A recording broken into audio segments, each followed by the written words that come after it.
ഉദ്ഘാടനം കഴിഞ്ഞു, പക്ഷേ ഉപകാരമില്ല എന്ന് പറഞ്ഞതുപോലെയാണ് കാസർഗോട്ടെ ഒരു വിശേഷം. കാസർഗോഡ് മഞ്ചേശ്വരത്ത് നിർമ്മിച്ച വനിതാ ഹോസ്റ്റലിൻ്റെ അവസ്ഥയെക്കുറിച്ചാണ് പറയുന്നത്. 2.5 വർഷം മുമ്പ് പണി പൂർത്തിയായ കെട്ടിടം തെരഞ്ഞെടുപ്പിന് തൊട്ടു മുൻപാണ് ഉദ്ഘാടനം ചെയ്തത്. വോട്ട് വേണമല്ലോ, ജനങ്ങളെ കാണിക്കണമല്ലോ എന്നതൊക്കെയാകാം ഈ തെരഞ്ഞെടുപ്പിന് മുമ്പ് തട്ടിക്കൂട്ട് ഉദ്ഘാടനം ചെയ്തതിനുള്ള കാരണം. പക്ഷേ ഇതുവരെ ഈ ഹോസ്റ്റൽ ആവശ്യക്കാർക്ക് തുറന്നു കൊടുത്തിട്ടേയില്ല. കേരള കർണാടക അതിർത്തി മേഖലയാണ് മഞ്ചേശ്വരം. ഈ മഞ്ചേശ്വരം നിയോജക മണ്ഡലത്തിലെ വിവിധ സർക്കാർ സ്ഥാപനങ്ങളിലേക്കും ഇവിടെയുള്ള കോളേജുകളിലേക്കുമൊക്കെ വരുന്ന വനിതാ ജീവനക്കാർക്കും കോളേജ് വിദ്യാർത്ഥിനികൾക്കുമൊക്കെ താമസിക്കാൻ ഒരിടം വേണമെന്നത് ഏറെ നാളത്തെ ആവശ്യമാണ്.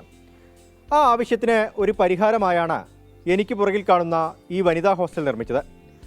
1 കോടി രൂപ ചെലവിൽ നിർമ്മിച്ച വനിതാ ഹോസ്റ്റൽ 2 മാസം മുൻപ് ഉദ്ഘാടനം ചെയ്തു. പക്ഷേ നാളിതുവരെയായിട്ടും ഇവിടെ ഒരാൾക്ക് പോലും താമസിക്കാൻ കഴിഞ്ഞിട്ടില്ല. ഒരു സൗകര്യവും ഏർപ്പെടുത്തിയിട്ടില്ല. കേരള കർണാടക അതിർത്തി മേഖലയായ മഞ്ചേശ്വരത്തെ സർക്കാർ, അർദ്ധ സർക്കാർ, പൊതുമേഖലാ സ്ഥാപനങ്ങളിലേക്ക് മറ്റു ജില്ലകളിൽ നിന്നെത്തുന്ന വനിതാ ജീവനക്കാർക്ക് വേണ്ടിയാണ് ഹോസ്റ്റൽ നിർമ്മിച്ചത്. 2019 ഡിസംബറിൽ തുടങ്ങിയ ഹോസ്റ്റൽ നിർമ്മാണത്തിനായി മഞ്ചേശ്വരം ബ്ലോക്ക് പഞ്ചായത്തിൽ നിന്ന് 40 ലക്ഷം രൂപയും ജില്ലാ പഞ്ചായത്ത് 25 ലക്ഷം രൂപയും മഞ്ചേശ്വരം ബ്ലോക്കിന് കീഴിലെ 7 പഞ്ചായത്തുകളിൽ നിന്ന് 5 ലക്ഷം രൂപ വീതവുമായി ആകെ 1 കോടി രൂപ ചെലവഴിച്ചു. വർക്കാടി മലയോര ഹൈവേക്ക് സമീപം 1 ഏക്കർ സ്ഥലത്താണ് 10,000 ചതുരശ്ര അടിയിലുള്ള ഇരുനില കെട്ടിടം. നിർമ്മാണം പൂർത്തിയായതിനു ശേഷം വയറിംഗ് ഉൾപ്പെടെയുള്ള പ്രവൃത്തികൾ നീണ്ടുപോയതിനാൽ ഉദ്ഘാടനം 2.5 വർഷം വൈകി. എന്നാൽ 2 മാസം മുൻപ് ഉദ്ഘാടനം നടത്തിയിട്ടും ഹോസ്റ്റൽ തുറന്നു കൊടുക്കാൻ അധികൃതർ തയ്യാറാവുന്നില്ല. നമുക്കിപ്പോൾ ബേജർ എന്ന് പറഞ്ഞെങ്കിൽ 1 കോടി ചിലവ് കഴിച്ചിട്ട് ഈ കെട്ടിടം നിർമ്മിച്ചിട്ടുണ്ട്. പക്ഷേ ഇതുവരെ ഒരു ഉപയോഗത്തിന് ഇത് വന്നിട്ടില്ല.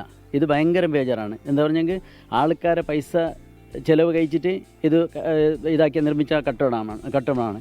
പക്ഷേ സർക്കാർ ഇതിൽ എത്ര വരെ ഇവർ ഇതാക്കുന്നുണ്ടെന്ന് പറഞ്ഞിട്ട് ഇതിൽ തന്നെ അറിയും നമുക്ക്. അതുകൊണ്ട് എന്നെങ്കിലും ഒരു ആൾക്കാർക്ക് വേണ്ടി കണക്കത്തെ ഒരു കെട്ടിടത്തിന് ഉദ്ഘാടനം കഴിഞ്ഞിട്ട് ഇവർക്ക് വേണ്ടി കണക്കത്തെ സൗകര്യം ചെയ്തു കൊടുക്കണമെന്ന് പറഞ്ഞിട്ട് സർക്കാരത്തിനോട് ഞങ്ങൾ അഭ്യർത്ഥിക്കുകയാണ്. പ്രദേശത്തെ ബ്ലോക്ക് പഞ്ചായത്ത്, ഗ്രാമപഞ്ചായത്തുകൾ, വില്ലേജ് ഓഫീസുകൾ, ആരോഗ്യ വിദ്യാഭ്യാസ കേന്ദ്രങ്ങൾ തുടങ്ങിയ സർക്കാർ പൊതുമേഖലാ സ്ഥാപനങ്ങളിൽ നിരവധി വനിതാ ജീവനക്കാരാണ് ജോലി ചെയ്യുന്നത്.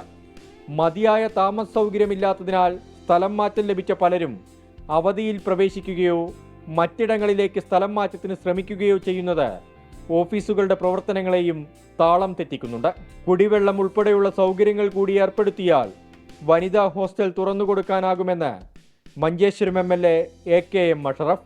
2014 മഞ്ചേശ്വരം ബ്ലോക്ക് പഞ്ചായത്തിൻ്റെ പ്രസിഡൻ്റായ കാലത്ത്, ഞാൻ 15-ലാണ് പ്രസിഡൻ്റാകുന്നത്, ഒരു ഡ്രീം പ്രോജക്റ്റായി ബ്ലോക്ക് പഞ്ചായത്തിൻ്റെ വനിതാ മേഖലയുടെ ഫണ്ട് മുഴുവനും നീക്കി വെച്ച് ജില്ലാ പഞ്ചായത്തിൻ്റെ ഫണ്ടും കൂടെ ആവശ്യപ്പെട്ടുകൊണ്ട് അന്നത്തെ ജില്ലാ പഞ്ചായത്ത് പ്രസിഡന്റ് തറക്കല്ലിടുന്നത്.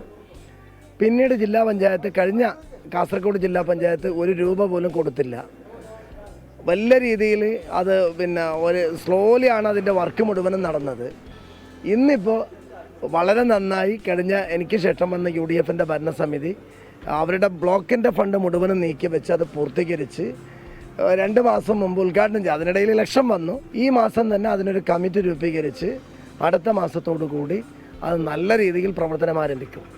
ഹോസ്റ്റലിന്റെ നടത്തിപ്പിനായി സബ് കമ്മിറ്റി രൂപീകരിക്കാനും വാടക ഇനത്തിൽ ചെറിയ തുക ഈടാക്കാനും തീരുമാനിച്ചിട്ടുണ്ട്. പക്ഷേ ഹോസ്റ്റൽ തുറന്നു കൊടുക്കുന്ന തീയതി അനന്തമായി നീളുകയാണ്. നമ്മുടെ സംസ്ഥാനത്ത് ജനങ്ങളുടെ ആവശ്യങ്ങൾ മുൻനിർത്തി പല പദ്ധതികളും ആവിഷ്കരിക്കാറുണ്ട്. കോടികൾ ചെലവഴിച്ച് നിർമ്മിക്കുന്ന കെട്ടിടങ്ങൾ അത് ജനങ്ങളിലേക്ക് എത്താതെ നശിച്ചു പോകുന്നതും പതിവാണ്. ഈ വനിതാ ഹോസ്റ്റലിന് അത്തരമൊരു ദുർഗതി ഉണ്ടാവരുത്. അരുൺ പാറക്കൽ, 24 കാസർഗോഡ്. ലോകത്തെവിടെയായാലും ഏത് സമയത്തും 24 വാർത്തകളും ഓഗ്മെന്റഡ് റിയാലിറ്റി പാക്കേജുകളും എക്സ്പ്ലെയിനറുകളും വിശദമായി കാണാൻ ഞങ്ങളുടെ YouTube ചാനൽ നിങ്ങൾക്ക് സബ്സ്ക്രൈബ് ചെയ്യാം.